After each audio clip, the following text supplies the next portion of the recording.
প্রিয় ভিউয়ার্স, আসসালামু আলাইকুম। আশা করি সবাই ভালো আছেন। আমি আলহামদুলিল্লাহ অনেক ভালো আছি, অনেক ভালো। আর আজকে বাংলাদেশ নতুন করে স্বাধীন হয়েছে। আর এই স্বাধীন হওয়ার পরে এই চাচার কাছে আমি আসছি। এই চাচা হচ্ছে এই বাংলাদেশ নতুন করে স্বাধীন হওয়ার পরে এই স্বাধীনতা নিয়ে চাচা কবিতা লিখছে এবং স্বাধীন হওয়ার আগেও কিন্তু চাচা কবিতা লিখছিল। উনি বাংলাদেশের সাম্প্রতিক বিষয়গুলো প্রতিটা কবিতার মাধ্যমে তুলে ধরে। আর সেই চাচা আজকে অনেক খুশি এবং আমিও অনেক খুশি, কেননা চাচার যে লেখাগুলো সেই লেখাগুলো আজকে 100% মিলে গেছে এবং তার লেখার মাধ্যমে হয়তোবা যুব সমাজ জাগরিত হয়ে আজকে বাংলাদেশকে নতুন করে প্রাণ দিয়েছে। আজকে প্রতিটা মানুষের মুখে মুখে হাসি। পরবর্তীতে বাংলাদেশ কীভাবে চলবে না চলবে সেটা পরের হিসাব, কিন্তু আজকে বাংলাদেশের মানুষ স্বাধীনভাবে কথা বলতে পারবে, স্বাধীনভাবে চলতে পারবে। তো চাচার সঙ্গে একটু কথা বলে নেবো। চাচা, আসসালামু আলাইকুম। ওয়ালাইকুম আসসালাম ওয়া রাহমাতুল্লাহ। কেমন আছেন আপনি? আলহামদুলিল্লাহ, আল্লাহ পাক ভালো রেখেছে, কিন্তু খুব বেশি ভালো নেই। কেন? আমার ভালো নেই বলবে এজন্য যে আমি দেশটাকে অনেক ভালোবাসি। আমি চাই না কোনো মায়ের কোল খালি হোক। আমি চাই না কোনো মা তার সন্তান হারিয়ে তার বেদনার চোখের জলে আকাশ পারি হোক। আমি চাই না আমাদের দেশে এরকম ধাউ ধাউ করে আগুন জ্বলুক। যেগুলো দেখতে চাই না সেইগুলোই আমাকে দেখতে হলো, আমাদেরকে দেখতে হলো। এটা আমাদের জন্য অনেক কষ্টদায়ক, যা আমি বলে বোঝাতে পারবো না। ধন্যবাদ চাচা। তো চাচা আসলে কি বোঝাতে চাচ্ছে আপনারা অবশ্যই বুঝতে পারছেন। আমাদের দেশ নতুন করে প্রাণ ফিরে পাইছে, তবে আপনারা যদি আবার এই জ্বালাও পোড়াও এবং খুন খারাপি করেন তাহলে কিন্তু আসলে আমাদের দেশ স্বাধীন বলা যাবে না। তো সবাইকে অনুরোধ রইল আমার পক্ষ থেকে এবং চাচার পক্ষ থেকে যে আপনারা সবাই শান্তশিষ্টভাবে এখন আমাদের বাকি যে অধিকারগুলো সেগুলো আদায় করে নেওয়ার চেষ্টা করবেন। আমরা আর যেন কোনো প্রকার সহিংসতা এবং কোনো প্রকার খুন খারাপি এগুলো যেন আমরা না করি। চাচার কবিতা চলে যাচ্ছে, সবাই এখন চাচার কবিতা শুনবেন। চাচা ঠিক আছে, আপনি কি কবিতা লিখছেন দর্শকদের একটু গিয়ে শোনান। বিসমিল্লাহির রহমানির রহিম। কবিতার নাম দীর্ঘদিনের জল্পনা কল্পনা। দীর্ঘদিনের জল্পনা কল্পনার অবসান আজ হলো শেষ। মনে হয় আবার নতুন করে স্বাধীন হলো এই দেশ। হারিয়ে গিয়েছিল মানুষের বাক স্বাধীনতা, মন খুলে বলতে পারে নাই হৃদয়ের সব কথা। লক্ষ লক্ষ জনতা রাজপথে নেমে গেছে ঢল।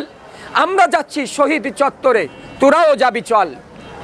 আজ হবে শেষ দিন, সরকারে আছে যারা, এমন আন্দোলন গড়ে তুলব পালিয়ে যাবে তারা। সত্যি তাই হলো, দেখলো জনতার চোখে, গণভবন থেকে লুটে নিল হাজার হাজার লোকে। যে যা পেরেছে করেছে লুটপাট, বাদ যায় নাই চেয়ার টেবিল নিয়ে গেছে খাট। এই তো আমরা মানুষ, কত আমাদের গুণ, একটুও কাঁদে না বিবেক, পিটিয়ে করলো মানুষ খুন। আইন চলবে আইনের গতিতে, কেন নিব হাতে তুলে, সবার উপরে মানুষ সত্য, এই কথা আমরা যেন কখনো না যাই ভুলে। অগণিত মায়ের কোল খালি হয়েছে, দেশ ধাউ ধাউ করে জ্বলছে। আমরা চেয়েছিলাম না এমনটি হোক, কোনো মায়ের কোল খালি হোক, দেশে এরকমভাবে ধাউ ধাউ করে আগুন জ্বলুক। এদেশ তো আমার, এদেশ তো আপনার, এদেশ আমাদের সকলের। কেন আমাদের এই দেশ এভাবে আমরা নিজেরা জ্বালিয়ে দিব? আমি অনুরোধ করব প্রিয় বন্ধুরা, যারা আপনারা আছেন রাজপথে, না আর কোনো আইন শৃঙ্খলায় যারা আছেন, আমার অনুরোধ, আমি একজন লেখক হিসেবে, একজন কবি হিসেবে আমি দেশবাসীর কাছে অনুরোধ করছি, আর কোনো মায়ের কোল যাতে খালি না হয়, আর কোনো স্থাপনায় যেন আগুন না জ্বলে।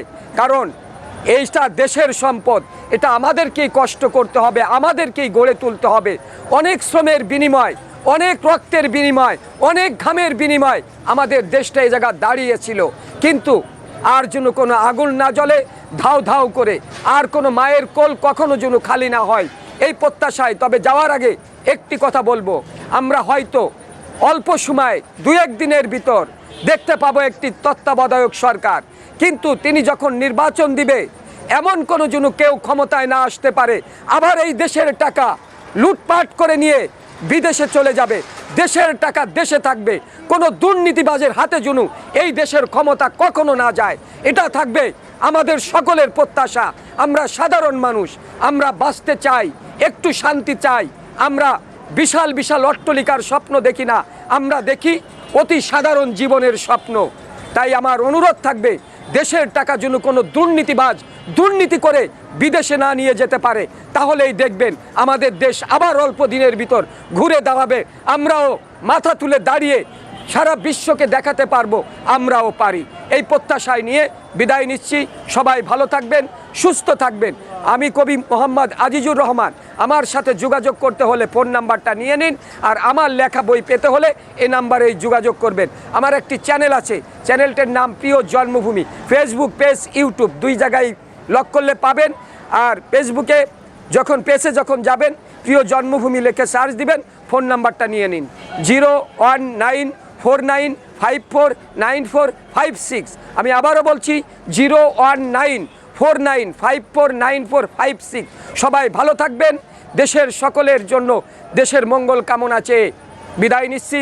সবাই সুস্থ থাকুন। আসসালামু আলাইকুম ওয়া রাহমাতুল্লাহ।